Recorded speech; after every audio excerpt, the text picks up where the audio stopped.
des décisions, de pouvoir encore redresser la barque, de pouvoir encore se donner complètement à Dieu, parce que les temps ne sont pas encore arrêtés, la grâce de Dieu est toujours présente, et que Dieu en soit béni et glorifié.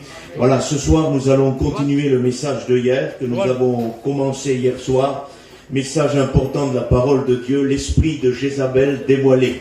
Et nous avons vu hier soir qu'à travers la parole de Dieu, nous avons vraiment effleuré le sujet par rapport à la tolérance. Ce que le Seigneur dit dans cette église, ce que j'ai contre toi, c'est que tu tolères que la femme Jézabel enseigne mes serviteurs à se livrer à la débauche et à se livrer à l'idolâtrie.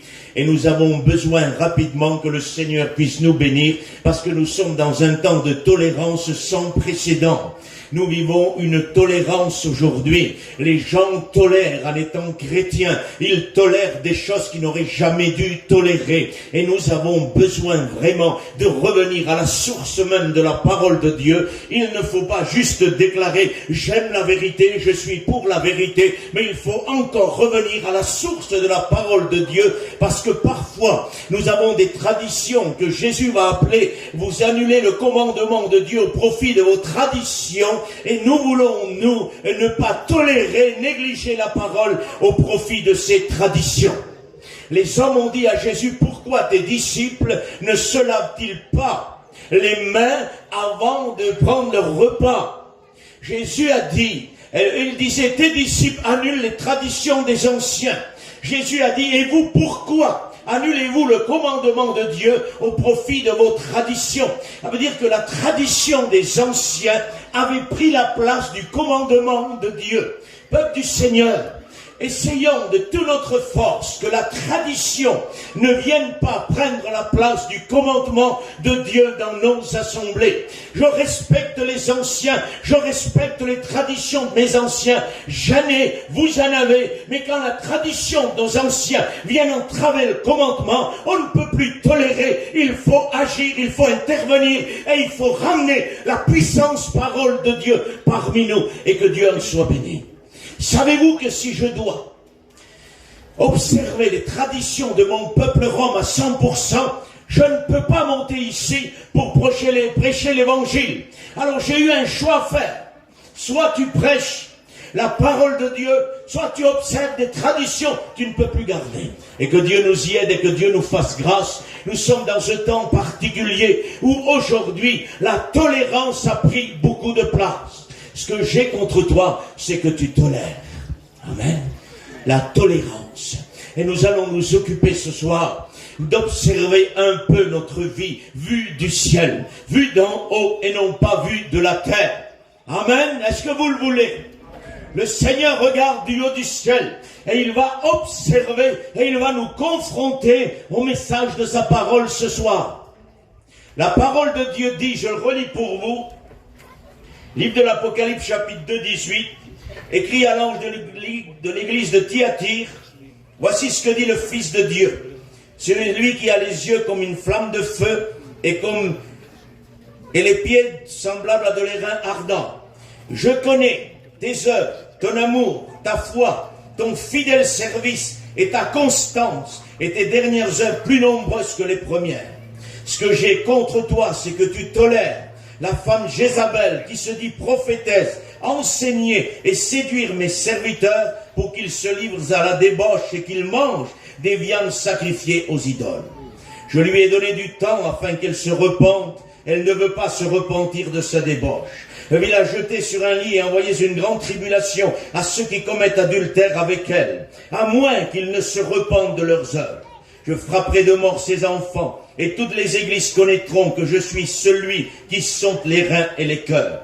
Je rendrai à chacun de vous selon ses œuvres, à vous tous, à tous les autres de Thyatire, qui ne reçoivent pas cette doctrine et qui n'ont pas connu les profondeurs de Satan, comme il les appelle. Je ne mets pas sur vous d'autres fardeaux, mais ce que vous avez, gardez-le jusqu'à la fin. Amen. Pour ceux qui n'étaient pas ici hier, Cette lecture-là se trouve dans la parole de Dieu, dans le livre de la Révélation. Et Jésus dit, révélation de Jésus-Christ que Dieu lui a montré pour donner à ses serviteurs et enseigner ses serviteurs au sujet des choses qui sont en train d'arriver. Et cette chose-là est en train d'arriver, elle est déjà arrivée. Les églises sont touchées par la tolérance et nous voulons zéro tolérance dans les églises parce que le Seigneur a des yeux qui scrutent, a des yeux qui consument. Et la parole de Dieu dit que ta bouche, que tes paroles soient comme du feu et que le peuple soit comme du bois. Et la parole de Dieu et le Christ dans son regard consume tout ce qui ne convient pas à l'évangile de Dieu. Amen. Voulez-vous ressembler à Jésus? Amen. Nous voulons ressembler à Jésus. Et pour ressembler à Jésus, nous avons le modèle dans la parole de Dieu. Ça s'adresse ici à l'église de Jésus. Jésus a quelque chose contre l'église, Jésus a quelque chose contre les serviteurs de Dieu, c'est qu'il y a de la tolérance. Et Dieu ici est en train de dire, ce que j'ai contre toi, c'est que tu tolères ou que tu laisses faire. Ça veut dire que personne n'agit pas. L'enseignement de Jézabel était transmis là-bas à l'église de Thyatire et personne, ni les serviteurs, ni les chrétiens n'empêchaient cette femme de propager sa doctrine empoisonnée, mais au contraire, ils se soumettaient à cette doctrine et ils toléraient la parole de Dieu.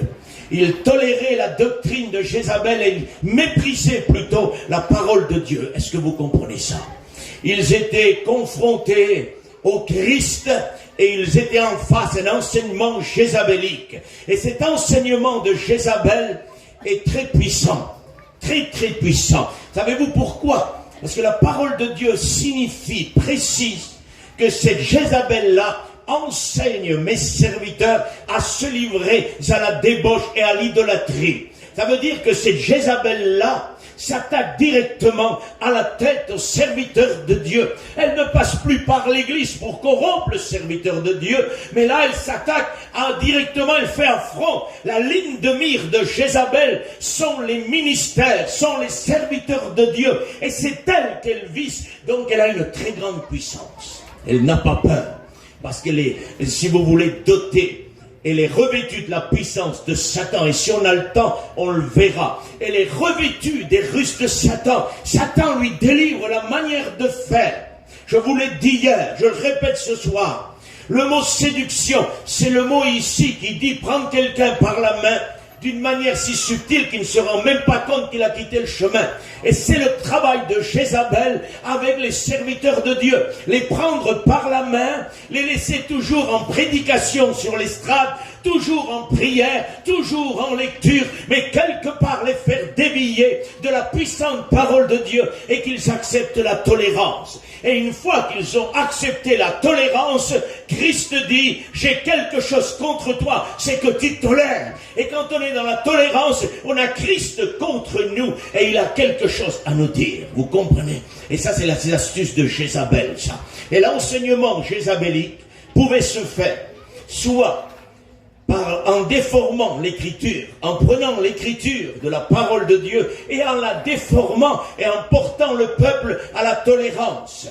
La Bible dit qu'il y en a qui déforment le sens des écritures au profit de leur propre ruine. C'est très dangereux de déformer l'écriture au profit de notre ruine. Quand quelqu'un déforme l'écriture, il ne faut pas qu'il s'attende au ciel, il faut qu'il s'attende à la ruine complète de sa vie. Ce n'est pas le ciel qui l'attend, c'est la ruine qui l'attend. Nous n'avons pas le droit de déformer, de transformer l'écriture. L'écriture, elle est ce qu'elle est. On se plie ou on ne se plie pas, mais on ne la change pas. Amen. Je lui ai donné du temps pour qu'elle se repente, mais elle ne veut pas se repentir. Ça veut dire que cette personne-là avait pris sa décision. Où en sommes-nous, peuple du Seigneur? Après ce qu'on va écouter ce soir, après ce que tu vas écouter demain soir, samedi et dimanche, jusqu'à la fin de la mission, qu'est-ce qui va se passer? Est-ce que nous allons nous repentir ou on va juste dire, Seigneur, merci, était bien beau cette mission, on s'est régalé et il n'y a pas de repentance, il n'y a pas de décision, il n'y a pas de nouveau départ, ça sert à rien du tout.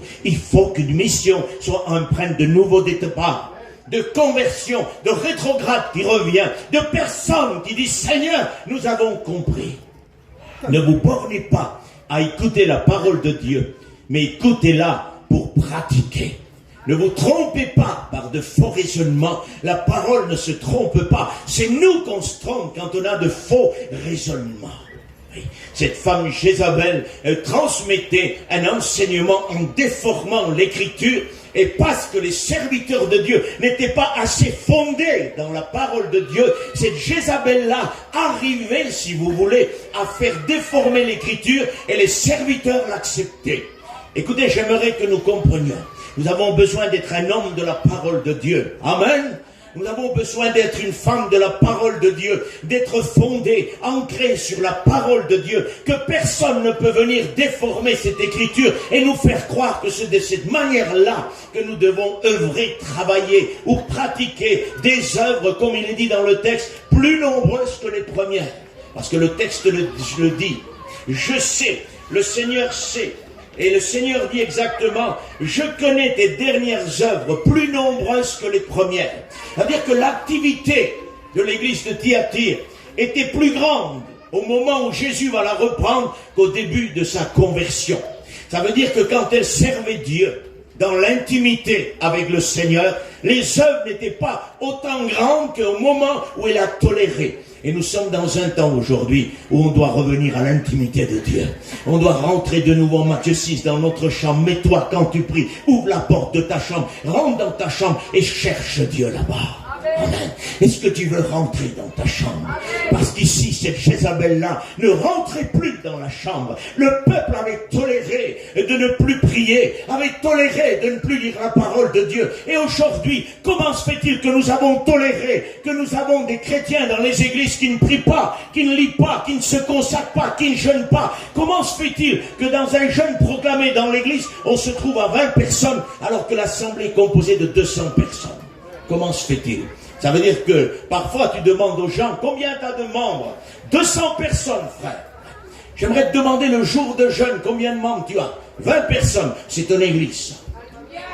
Les 200 qui viennent pour se divertir, viennent pour écouter, et viennent pour se passer le temps. Mais les hommes de Dieu, les femmes de Dieu, un jour de jeûne proclamé, quand ils ont la possibilité, ils sont là devant Dieu et ils cherchent Dieu. Il y a des gens qui disent, qu'est-ce qui nous reste à nous les chrétiens? On ne va plus sortir, on ne fait plus rien du tout. Il ne nous reste plus rien du tout. Il nous reste quoi? Mais que manger? Il nous reste ça encore de bon. Que manger? Avec ça, on va prendre beaucoup de kilos, beaucoup de diabète et beaucoup de maladies. Non, il reste encore quelque chose d'un peu mieux. Il reste encore de la prière. Il reste encore des jours de jeûne. Il reste encore de la consécration. Il reste encore un lieu secret de la chambre, là où on peut chercher Dieu. Tu t'ennuies, mange pas un sandwich. Va dans ta chambre, cherche le Seigneur. Tu t'ennuies, mange pas un paquet de chips devant la télé. Va te réfugier dans ta chambre, là où Dieu va te trouver seul à seul, avec le Père, le Fils et le Saint-Esprit. On n'a plus rien, nous, que manger, non. On a tout. Christ dit dans sa parole, vous avez tout en lui pleinement. Et en Dieu, nous avons tout. Non. Un repas perce sa saveur en face de Jésus. Le repas suprême, je suis le pain de vie. Amen. Ça veut dire que quand Christ est là dans votre chambre et que le Saint-Esprit vous y pousse, c'est quelque chose de merveilleux. Vous me permettez de vous dire quelque chose ce soir? Amen. Vous savez, parfois vous êtes assis dans le salon chez vous et il y a une voix à l'oreille qui vous dit, va dans ta chambre, rentre dans ta chambre, va prier ou va lire. Et parfois on lutte avec cette voix et on dit dans 5 minutes, j'irai après un café, après quelque chose, je vais y aller, Seigneur. Après ça passe, et puis là il dit, tiens, on n'a pas de pain. Ah ben il faut récupérer du pain. Et là tu es obligé de récupérer le pain parce que ça va fermer. Tu t'en vas, après tu reviens, le repas. Si tu pries, ça va refroidir. Hein. Et là on se met à table. Et après on prend le café. Après. Et puis après on est fatigué, on va dormir. Et nous avons eu un appel dans la chambre. J'aimerais vous dire la réalité ce soir de ce qu'est un appel. Quand l'appel vous vient dans le cœur et que vous écoutez, va dans ta chambre. Vous savez ce qui se passe? La Bible dit que le Saint-Esprit prendra de Jésus et il nous le donnera. Vous savez pourquoi le Saint-Esprit te dit, va dans ta chambre? Vous voulez l'écouter ce soir? Parce Parce qu'il y a déjà quelqu'un dans la chambre qui vous attend. Et qui a dit au Saint-Esprit, va l'emmener, va le porter ici. J'ai besoin de rentrer dans l'intimité.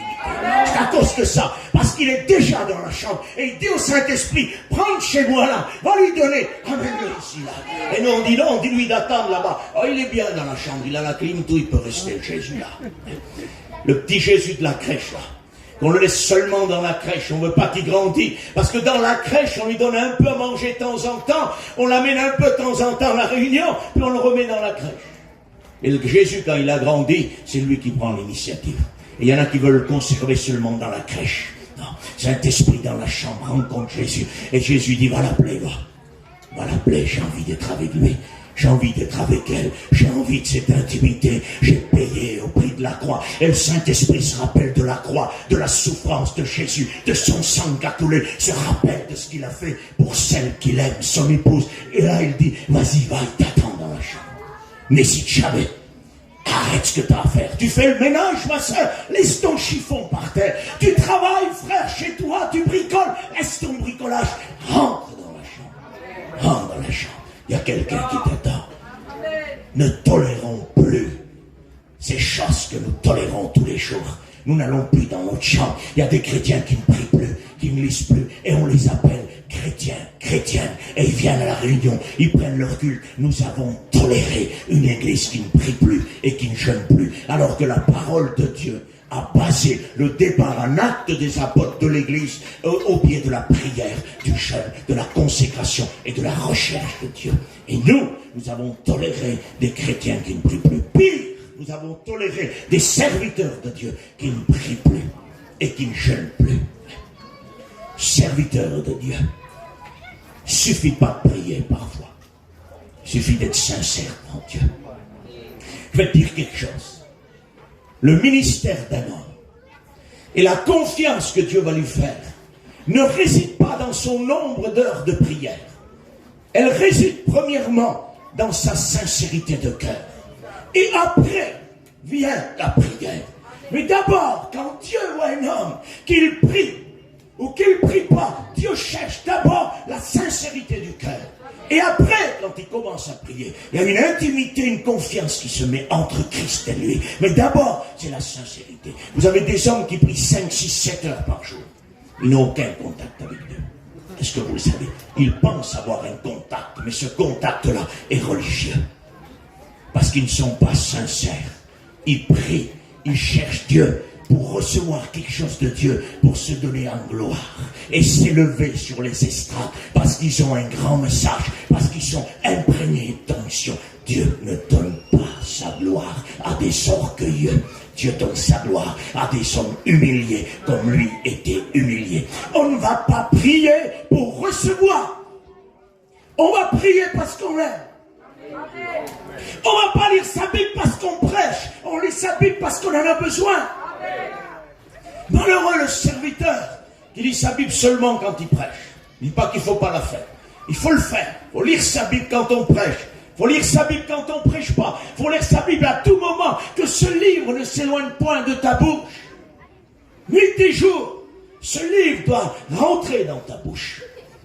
Un livre, on ne le regarde pas avec la bouche. On le regarde avec les yeux. Mais la parole de Dieu est une nourriture. Le meilleur livre que vous pouvez avoir ne remplacera jamais la parole de Dieu.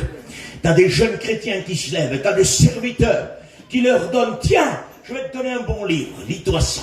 Non, donne-lui une bonne parole de Dieu là. Et dis-lui, prends ça et imprègne-toi de ça, nourris-toi de ça. On lui donne un livre. Au boum, c'est les hommes de Dieu pris 5 heures, 6 heures. Vous vous rendez compte? 5, 6 heures. Des mois de jeûne complet. Vous arrivez à le faire, vous? Et on se dit, c'était des hommes formidables. Bien sûr, c'était des hommes formidables. Mais j'aimerais te dire quelque chose. Par rapport à la responsabilité que ces hommes avaient, leurs 5 heures de prière, c'est rien du tout. Ils avaient 200 000 membres, certains. 50 000 pour d'autres sous leur responsabilité. Ils avaient des pays complets dans un réveil. Et vous croyez que 5 heures pour un pays complet, c'est beaucoup? Alors j'aimerais te dire qu'un serviteur qui prie une demi-heure pour une assemblée de 30 personnes, c'est plus que 5 heures pour tout un pays. Vous comprenez? Ça montre encore plus la faiblesse des hommes. Dieu a choisi pour un réveil, il prie que 5 heures pour un pays. C'est des hommes qui étaient faibles. Ils auraient dû prier constamment et en permanence. Mais non, ils n'ont pas pu le faire. Comme nous, on ne peut pas le faire parfois. Mais ce que Dieu veut, c'est notre sincérité. Que tu passes 2 heures, demi-heure, 10 minutes. Ce que Dieu recherche, c'est ta sincérité. Et ne dites pas ce que je n'ai pas dit. Le frère a dit de ne pas prier longtemps. C'est pas ce que je veux dire. Si tu peux prier longtemps, avec l'intimité du Seigneur et par le Saint-Esprit, que Dieu te bénisse. Mais si c'est pour accumuler 5 heures de prière, pour après venir dire à tes frères, je suis fatigué là, je sors de 5 heures de prière. Assis-toi, va. Essaye déjà d'être touché par Dieu et après on verra. T'as maigri mon frère. Ouais mais attends, fait 15 jours que je jeûne. Quand tu jeûnes, a dit le Seigneur, parfume-toi, lave-toi, parfume-toi, prépare-toi, afin que seul le Père soit au courant de ce que tu fais.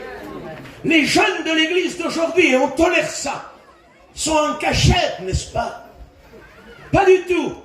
Le monde entier, sur les réseaux sociaux, sont au courant du jeûne et de la prière de l'église. Quand quelqu'un va jeûner, il se prend en photo, clique, je jeûne aujourd'hui. T'as oublié la parole? La parole dit quand tu jeûnes, que personne ne sache que tu jeûnes. Ferme ton téléphone, ferme ta porte, ferme tout et va devant le Seigneur. C'est ça. On veut la vérité, on veut la parole. C'est celle-là et il n'y en a pas d'autre. Qu'est-ce qu'on cherche? Quand on se met lundi en photo jeûne et on ressort samedi en photo sortie de jeûne. Pauvre orgueilleux. Tu es en train de dire que tu as jeûné une semaine. Est-ce que vous comprenez ça? J'aimerais vous dire quelque chose. Quelqu'un qui jeûne une semaine et quelqu'un qui prie 5 heures devrait au moins recevoir assez d'humilité pour que personne ne sache ce qu'il a fait. Au moins ça. Parce que si vous pâchez 5 heures spirituellement devant Dieu et une semaine de jeûne, laissez-moi vous dire que quand tu vas t'asseoir à côté de quelqu'un, automatiquement ta coupe va déborder et va trembler par l'onction qui est sur toi. Ils sont 2 fois morts. Plus ils se consacrent, plus ils sont morts et plus ils deviennent religieux et sous la loi. Nous voulons l'activité de la grâce, une onction particulière. La grâce, on peut tout faire, frère. Non, pas du tout. Justement, c'est quand on est sous la grâce, comme j'ose le dire, qu'on ne peut plus faire les choses qui conviennent. Qu'on ne peut plus. Parce que la grâce de Dieu nous sauve. Dites de 11. La grâce de Dieu, source de salut, elle nous sauve. C'est pas fini. C'est déjà beau, mais ça continue. Elle nous enseigne. Amen. Le mot païdéna, ça veut dire ça vient du ciel. Tu prends un chrétien net nouveau, tu le mets tout seul dans le désert, tu dis c'est fini, il n'a pas d'église, il n'a rien du tout. Il est net nouveau, la grâce l'a sauvé, il va l'enseigner. Là je ne dis pas qu'il ne faut pas avoir nos églises. Il y en a trop qui se font des groupes là tout seuls. Des groupes sociaux là. Et se mettent tout seuls, n'ont plus de pasteur, se créent des églises dans leur maison. C'est comme l'église de telle personne dans la Bible. Ouais, t'es plus là-bas toi. T'es là. Et tu as 2 églises en France. Tu n'as pas besoin de te faire une église dans ta maison. Ou tu n'as pas besoin d'ouvrir un garage à 200 mètres pour faire une église d'une autre église. Tu as des serviteurs qui se lèvent. Et dès qu'ils sont reconnus, ils veulent ouvrir une heure. Respecte l'ancienneté de celui qui t'a amené dans le ministère. Et n'ouvre pas quelque chose tout de suite. Reste là. Accroché. Et si Dieu te donnera une direction, ton ancien, tu diras, t'es appelé pour telle chose. Vous comprenez ça? Nous sommes en train de vivre des choses particulières. Des choses que nous avons tolérées. Et c'est rentré. Et on tolère ça dans notre mission. On a accepté ça. Et on ne peut plus. Vous savez pourquoi on ne peut plus? Parce qu'on n'a pas agi la première fois. Parce que quand quelqu'un, à 200 mètres de l'église, veut ouvrir un garage pour faire un local, on aurait dû dire stop au premier qu'il a fait ça. Tu n'ouvriras pas dans l'église ici. J'ai un groupe de personnes, amène-les là, à l'église. Le deuxième n'aurait jamais ouvert. C'est parce que tu tolères. Ce que j'ai contre toi, c'est que tu tolères. Nous avons toléré un. 2, 3. C'est fini. On ne peut plus arrêter aujourd'hui. Vous essayez de régler ça. On vous dit, vous savez quoi, frère, tu empêches l'œuvre de Dieu d'avancer. C'est comme si Dieu les aurait choisis à eux tous seuls. Et que les autres ne sont pas des hommes de Dieu avant eux. Et nos anciens qui nous ont précédés n'étaient pas des hommes de Dieu. C'est nous les jeunes qui arrivent aujourd'hui, qu'on a tout en main. On n'a rien du tout. Si je peux prêcher ce soir, c'est à cause des anciens. Si tu peux être là assis, là, c'est à cause de tes anciens. Si chapiteau est dressé, c'est à cause de tes anciens. Ne déplaçons pas les bords anciens. Ne tolérons plus ça. L'ancien me bloque, si tu vois, toujours bloqué là. Ouais, s'il n'y a pas l'ancien derrière toi, tu casses tout. Ouais. Parce que l'ancien, c'est une borne. Et il protège, et il sécurise. Parce qu'il y a des estrades spirituelles aujourd'hui qui déplacent la spiritualité des anciens. On vous parle d'anciens véritables, non pas d'anciens d'âge. On parle d'anciens dans leur maturité spirituelle. Type des 24 vieillards qui ont pour maturité, caractéristiques de maturité, sagesse et intelligence spirituelle. Respectons ces hommes-là. Et respectons les hommes de l'Écriture. Quand quelqu'un te dira, tu ne bouges pas parce que je ne veux pas que tu bouges, tu es en danger. Mais quand quelqu'un te dira, tu ne bouges pas parce que la Bible dit ainsi, tu es en sécurité. C'est un homme de la parole de Dieu. Mais parfois, on n'amène plus la parole de Dieu dans nos discussions. Et nous avons toléré ces choses-là. Nous avons accepté cela.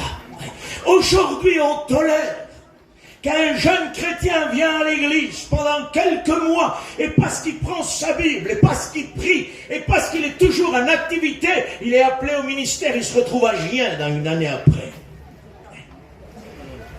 C'est pas ça. Les caractéristiques de l'appelé. Je trouve en Timothée 3, si quelqu'un désire l'œuvre d'évêque, il désire une œuvre excellente, mais il faut que celui qui désire cette œuvre ait 17 conditions d'intuition dans le ministère. S'il n'a pas ces 17 conditions, il reste assis, n'est pas perdu les chrétiens. Vous comprenez ça? On les éprouve d'abord, et qu'ensuite on les envoie à Gien, si vous préférez. On les envoie à Gien, et on les éprouve après. C'est trop tard. Essaye de dire à quelqu'un que tu as envoyé à Gien. Essaye de l'éprouver après. Dire, hey, tu vas envoyer à Gien, parce que quand ils sortent de Gien, c'est des papes de Rome. C'est des apôtres. J'ai fait mes écoles. Et alors, tu as fait ton école. C'est même pas là, le début, c'est juste le commencement du début. L'école, quand tu sors de l'école, c'est là que tout va commencer. C'est là que Satan va faire trembler ta maison, ton foyer, qui va t'écraser si tu n'es pas un homme de Dieu pour écraser Satan. Parce que le ministère, c'est pas prêcher une fois par semaine ou ce que tu veux. C'est être établi de Dieu. Et Jésus a dit, vous marcherez sur la puissance de Satan et rien ne pourra vous nuire. Et quand tu t'engages dans le ministère, il faut savoir que Satan va vouloir t'écraser. Alors il va falloir être attaché à Dieu pour écraser Satan. C'est tout. Nous sommes ici en train de tolérer des choses qui ne conviennent pas. Vous me donnez quelques minutes, on va avancer, il est 10 heures, on va commencer à avancer un petit peu, puis on va laisser le temps à la prière, bien sûr. Et nous avons toléré des choses.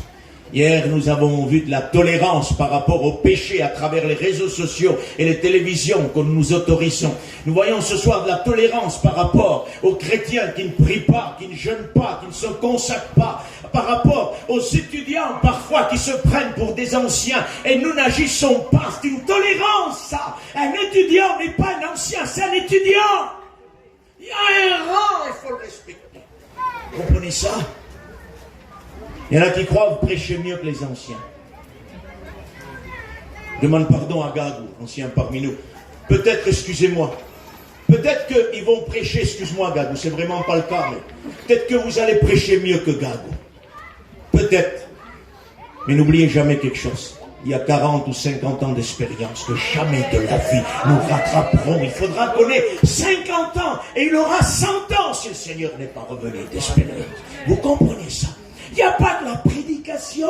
Il y a une vie livrée, fondée dans la parole de Dieu. Et c'est ce que nous voulons. Tu veux empêcher les garçons d'aller au ministère? Non. Mais je veux empêcher ceux qui se disent appelés d'aller au ministère. Et de laisser la place libre, parce que la place est rare à chien. De laisser libre pour ceux qui sont réellement appelés. C'est tout. Il faut de l'humilité, il faut de la maîtrise de soi. Il ne faut pas aimer l'argent pour aller au ministère. C'est dans les 17 conditions.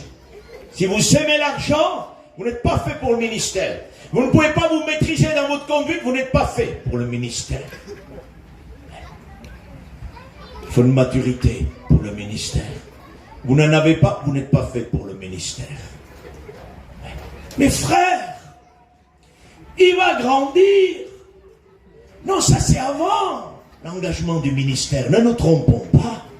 Quelqu'un qui s'engage dans le ministère, si vous voulez bibliquement parler, c'est quelqu'un qui est déjà assez mature pour s'engager dans la responsabilité du ministère de la parole. Donc c'est pas à partir de là qu'il va grandir. Il faut qu'il soit déjà grand, Dieu. Parce qu'on ne confie pas des richesses à des enfants. Et quand on rentre dans le ministère de la parole, nous avons les âmes des personnes dans nos mains. Soit on les construit, soit on les détruit par la parole. Ne l'oubliez pas, il y a deux paroles. Une parole incorruptible de Dieu et la parole corruptible des hommes. Et du haut de l'estrade, si on a une parole corruptible d'homme, on va détruire les âmes. Et si on a la parole de Dieu, on construira les âmes. Alors on ne s'amuse pas ici sur l'estrade. On est ici sur l'estrade parce que Dieu l'a désiré. Vous comprenez ça? Nous allons avancer ce soir. Ce que j'ai contre toi, c'est que tu tolères. Parce que vous comprenez que ce soir, et les autres soirs, bien sûr, pas parce que moi j'ai prêché, il faut vraiment tout miser sur ce soir, c'est pas ce que je veux dire.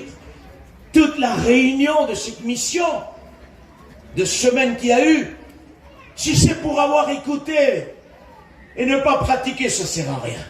Je lui ai donné du temps, mais elle ne veut pas se repentir. Ça veut dire qu'elle écoute les choses, elle les reconnaît peut-être même par un amen, mais elle ne se plie pas à ce qui est dit. Elle ne veut pas. Elle a pris sa décision. Elle reste comme elle est. Il ne faudrait pas que ça soit comme ça. Il faudrait qu'à l'issue de cette mission, dimanche matin, vous sortiez d'ici et que vous sentiez que votre cœur repentant est en train de prendre une direction nouvelle maintenant. Et tout ce poids que nous avons généré sur nos épaules à cause de la tolérance va s'éclipser. Et on va rentrer dans une dimension spirituelle plus riche que ce que nous avons connu. À nous de voir ce que nous voulons. À quel pourcentage l'Église est-elle impliquée dans le monde aujourd'hui? Avez-vous réfléchi déjà à ça? Si on devrait dire sur une échelle de 1 à 100%, à quel pourcentage l'Église de Jésus-Christ est impliquée dans le monde? L'idéal serait à 0%. Mais elles ne le sont pas à 0%. Est-ce que nous sommes impliqués à 10% dans la convoitise du monde, dans les désirs du monde? L'apôtre Paul dit en Romains 13, ne vous souciez pas de la chair pour en satisfaire les convoitises, mais remettez le Christ dans toute sa grandeur. Combien? 10%, 20%, 40, 60, 80, 100. Quel est notre niveau d'implication? J'aimerais vous poser une question et me la poser ce soir. Est-ce que nos anniversaires ne ressemblent pas aux anniversaires du monde? Quand un chrétien fait un anniversaire, et nous tolérons ces choses, un chrétien fait un anniversaire aujourd'hui, il n'y a pas de différence entre un anniversaire chrétien et un anniversaire de non-chrétien. C'est les mêmes convoitises, les mêmes désirs du luxe. Nous voulons des choses grandes. C'est pour le petit. Excusez-moi, les naissances d'aujourd'hui, quand on a une petite naissance qui vient, c'est une chose formidable. Mais on a misé quelque chose de plus. Au lieu de miser tout sur la petite naissance qu'est le don de Dieu. Parce que la Bible dit que les bébés sont ce que Dieu donne, la bénédiction de l'Éternel. Au lieu de miser tout sur lui ou sur elle, on mise tout sur les berceaux et sur les décorations et sur le luxe. Et les chauffe-biberons à 300, 400 et 500 euros. Nous, on a connu des chauffe-biberons à 10 euros. Et parfois, on a connu la casserole sur le feu. Pourtant, je suis pas trop vieux, moi. Mais ma femme, moi, je l'ai déjà vu pour mes enfants chauffer un biberon dans une casserole avec un peu d'eau. Aujourd'hui, on veut des chauffe-biberons à 400 euros. On veut des poussettes à 5000 euros. Écoute, en étant chrétien, si mon fils Tony ou ma fille ou ma belle-fille me donne une poussette à 5000 euros pour conduire son enfant, je dis tout de suite non. J'ai honte, moi. Le Christ a souffert, il a donné sa vie. C'est pas pour que je pousse une poussette à 5000 euros. Est-ce que vous comprenez ça? Jamais de la vie. Jésus a trop souffert pour que nous, on fasse les bons dans la jet set du monde entier aujourd'hui. Parce qu'il y a une jet set chrétienne qui sévit et les chrétiens s'attachent à ça. C'est plus le petit qui est en valeur, là. Petit vaut 2 euros et 5000 pour la poussette. Non. Un petit n'a même pas besoin de poussette, lui. Il est une richesse de Dieu. Il n'y a pas besoin de le rendre plus riche. Est-ce que vous croyez que vos bébés valent plus que Jésus ou mes bébés valent plus que Jésus? Non. Savez-vous, notre maître a dormi. Il avait une poussette, lui, à 7000, 10 000 euros sûrement. Et c'est Dieu, à moi la richesse, à moi l'or. Il devait avoir une poussette en or, non? La Bible dit, on l'a mis dans une mangeoire d'animaux. Le Seigneur des Seigneurs, le Roi des Rois, dans toute sa majesté, est venu sur la terre des hommes et a demeuré dans un mangeoire d'animaux. Prenons exemple sur lui. Vous voulez la vérité? C'est celle-là. On ne doit plus tolérer parmi nos chrétiens ça. On ne doit plus tolérer parmi nos foyers. Et on doit commencer d'abord dans le foyer. Parce que si ce soir je voudrais vous dire, n'achetez plus des choses trop chères pour vos enfants, et que mon fils Tony rentre avec une poussette à 5000 euros, vous savez ce que vous allez dire? Il faudrait qu'il regarde un peu ce qu'il fait son fils. Parce qu'on doit gérer d'abord notre foyer. Et après l'administration de l'église. Vous comprenez ça? On n'a pas le droit, on ressemble au monde. Oui. Avez-vous vu les naissances aujourd'hui? On peut continuer quelques instants, les frères, il n'est pas trop tard. Vous avez vu la modernité de nos peuples? Quand il y avait une naissance qui arrivait, on n'en parlait pas trop. Hein. Les anciens ici savent ce que je veux dire. Ce n'est pas un sujet de gloire. Une femme qui attend un berceau. Voilà, on attendait le petit, mais voilà. Aujourd'hui, on fait des fêtes. Je crois que ça s'appelle baby shower. C'est ça, non? Si je me trompe, pardonnez-moi, ne m'entraînez pas en rigueur. Mais j'aurais eu honte, moi, devant mon père et ma mère, d'amener une fête pour montrer quelque chose comme une photo, j'en dis pas plus. Où on va, peuple du Seigneur?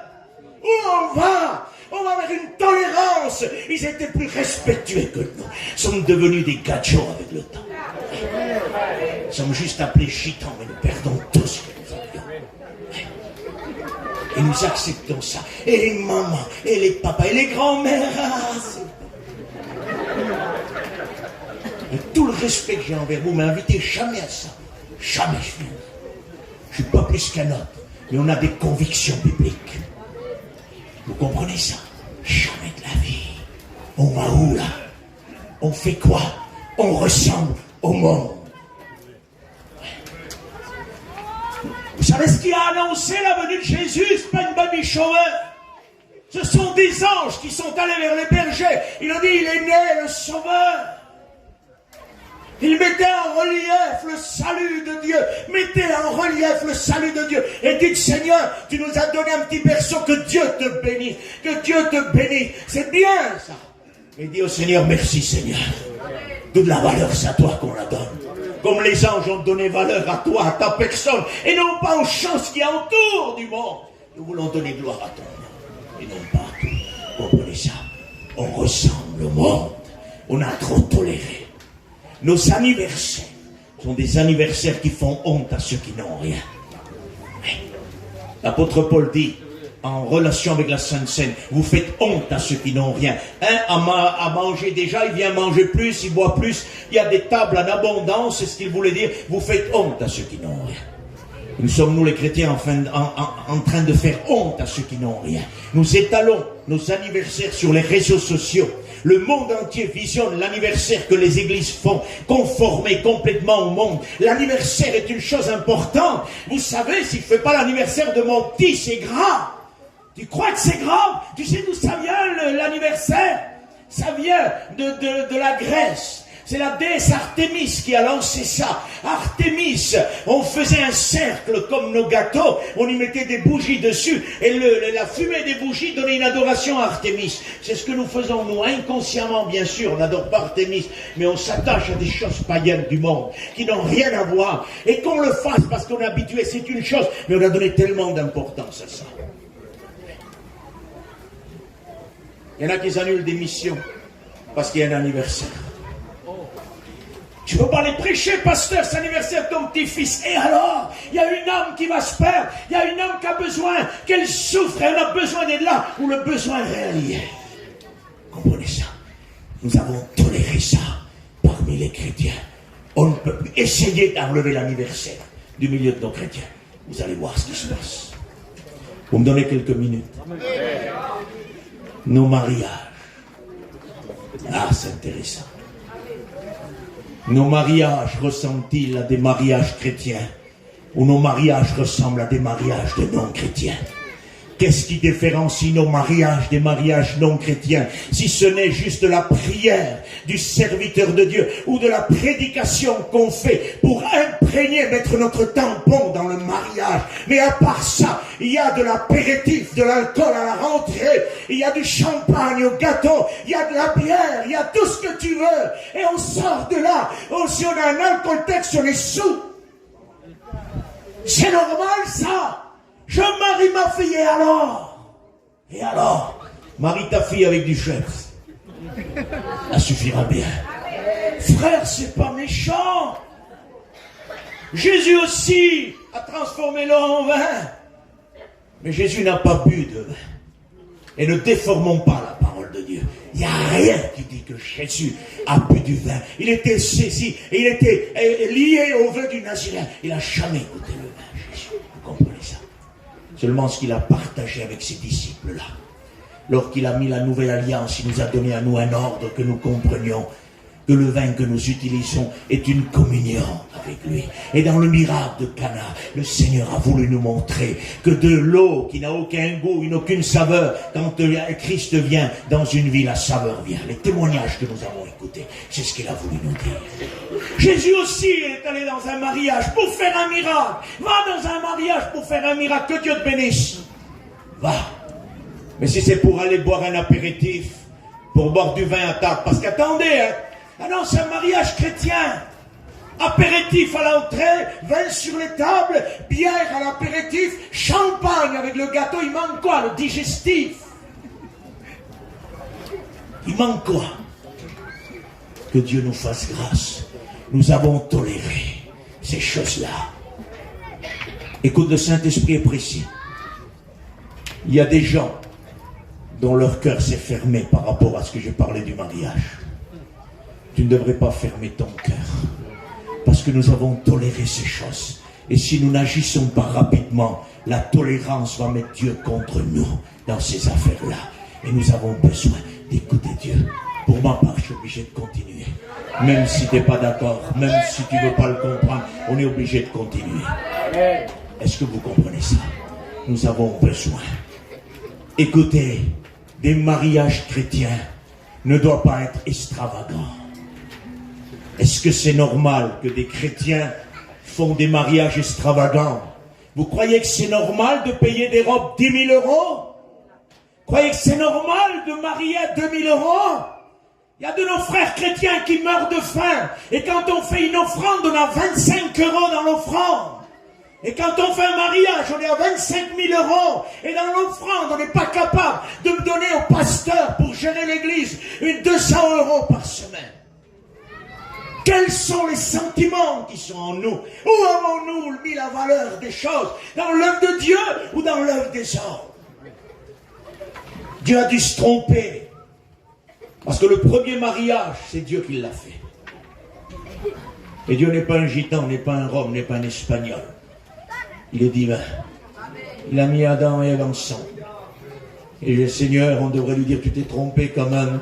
Où c'est qu'il est le décorateur? Où il est le photographe? Où elle est la robe d'Ève? Où elle est le costume d'Adam? Il n'y a rien de tout ça. Il y a une bénédiction. Dieu les a mis ensemble. Il a dit prospérez, remplissez la terre. Il les a bénis. Et dans un mariage, c'est ce qui compte, c'est la bénédiction que le Seigneur met sur les chaînes. Et t'as des personnes qu'après, ils partent en voyage de noces. Dans les chrétiens, voyage de noces. Tu vas où en voyage de noces? Nos anciens n'allaient pas en voyage de noces. Ils n'avaient parfois même pas d'argent pour faire leur mariage. Tarzan, l'enseignant de la mission, ça veut dire peut-être l'écouter. Il a dit, mon mariage a coûté 10 euros. 10 euros, Tarzan, mais comment? 10 euros. Ça a beaucoup multiplié avec les années. Nos mariages à 25 et 30 000 euros. J'aimerais te dire même 10 000 euros, même 6 000 euros. C'est trop cher. Il y a des gens qui ne mangent pas. Il y a des gens qui souffrent. Et nous sommes en train de devenir insensibles. On ne sait pas donner un morceau de pain à notre voisin. Et on sait donner 10 000 euros chez un journalier, un photographe pour qu'il fasse des belles photos. Et aujourd'hui, on a commencé à appeler la télévision chez nous. On est en train d'appeler la télévision pour qu'elle voit les belles choses qu'on fait. Nous sommes en train d'étaler la misère de l'Église, ce que nous faisons dans nos mariages chrétiens, qui ne ressemblent plus aux mariages chrétiens. Nous sommes en train d'étaler tout ça sur les photographes et la télévision qui vient. Mariage gitan à Nîmes, le Rome fait va faire un mariage, il va amener la télé. C'est ça. Pas besoin de télé, pas besoin de rien du tout. On a besoin que Dieu bénisse nos enfants. On veut faire quoi? On veut montrer notre folie. Vous croyez que c'est bien? C'est pas bien. Nous avons toléré. Il y a des serviteurs de Dieu qui marient leurs enfants et ils sont irréglés dans leur conduite. Ils sont pires que les hommes. Excuse-moi, quand on est serviteur de Dieu, on est un homme de Dieu et on n'a pas le droit de faire n'importe quoi. C'est ma fille qui se marie, à plus forte raison. Et je vais bientôt finir. Parce que chez nous c'est comme ça. Hein. Quand on a la fille, on a tous les droits. C'est pas comme ça. Répondez-moi, s'il vous plaît. Moi, j'ai la fille, hein, parce que j'ai la fille, hein, je peux faire tout, même te mettre dehors à la paille, que tu manges plus, c'est pas grave, j'ai la fille. Alors, comment se fait-il qu'un serviteur de Dieu, que sa fille, on vient demander sa fille, comment se fait-il que le serviteur de Dieu, le jour du mariage, on retrouve de la danse dans son mariage? Alors que c'est le père de la fille. Qu'on m'explique s'il vous plaît qu'est-ce qui est en train de se passer aujourd'hui parmi nous, et on tolère ça. Parce que parfois, t'as pas la fille, t'as pas le choix. Et personne n'est pas chrétien, t'as pas le choix. Tu t'humilies. Mais quand t'as le choix, comment quand la fille est venue, on la demande? Ça se passe comme ça chez vous, chez nous aussi. Et c'est pas plus mauvais chez les autres si ça se passe d'une autre manière. Chez nous c'est comme ça, c'est tout. On vient demander. Ben moi on vient me demander ma fille. Je dis quoi? Bon, mais c'est bien. Mais écoute, dans le mariage, on est chrétiens, toi et moi, pas d'alcool, pas de danse, rien de tout ça. Ah non, mais attends. Nous avons la tradition des anciens. Tu sais bien que nous, on danse un peu avec la mariée, tout ce qui suit.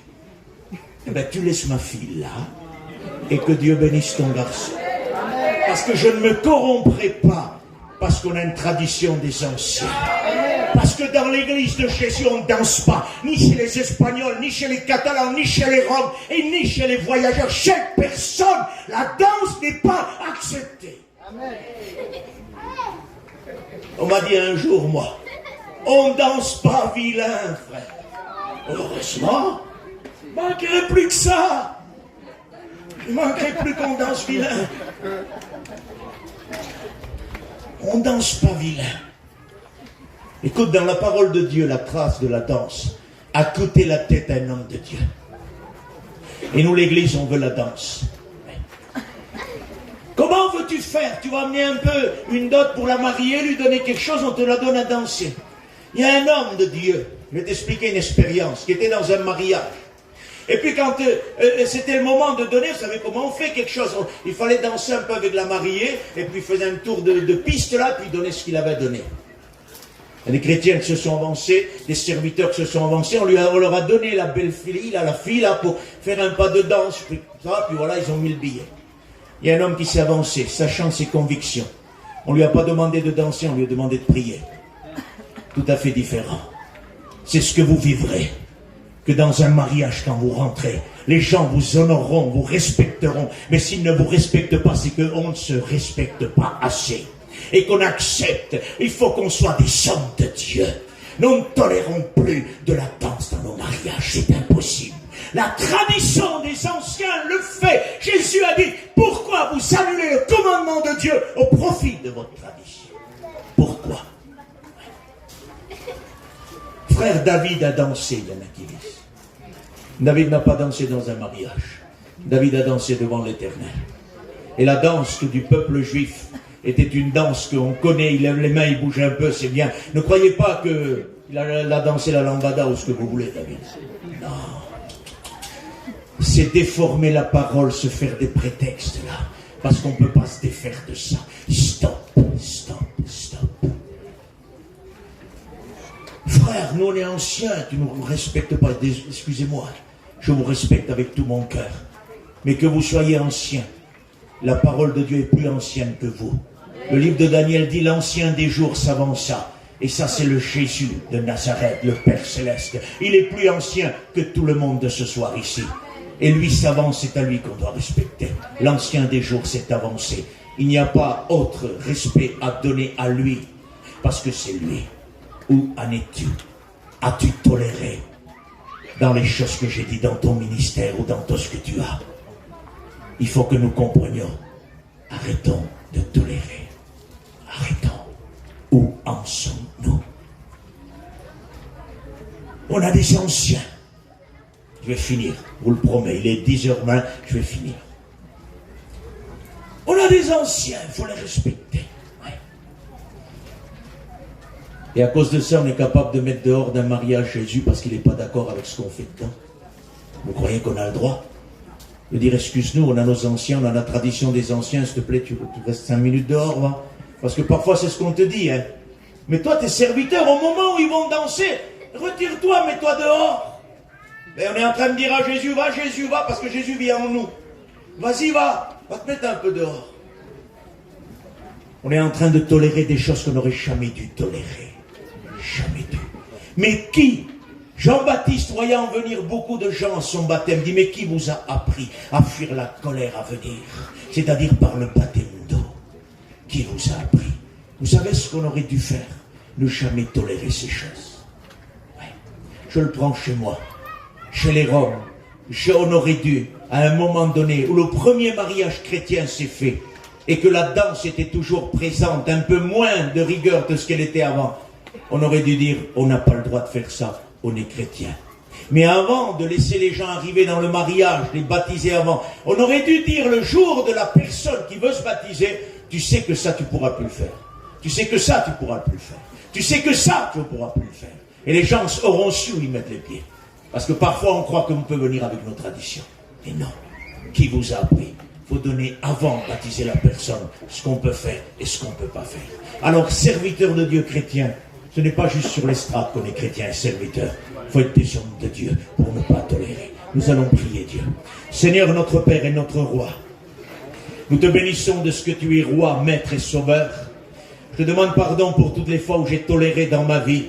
1000 fois pardon pour la tolérance dans mon foyer, au niveau de mes enfants, de mon ministère. J'en demande pardon, je me repens. Elle ne veut pas se repentir. Tu lui as donné du temps, mais elle ne veut pas se repentir. Mais moi, je veux me repentir et te demander pardon pour toutes les fois où tu as trouvé de la tolérance en moi, Seigneur. Pardon. Tu as trouvé de la tolérance chez ma femme. Pardon. Chez mes enfants. Pardon, Seigneur. Nous ne voulons plus tolérer, nous voulons zéro tolérance, nous voulons reprendre la direction de ta parole puissante. Parce que quand nous déclarons, nous voulons la vérité c'est celle-là, Seigneur. Zéro tolérance. Et au nom de Jésus, merci Seigneur, que Dieu vous bénisse, priez le Seigneur.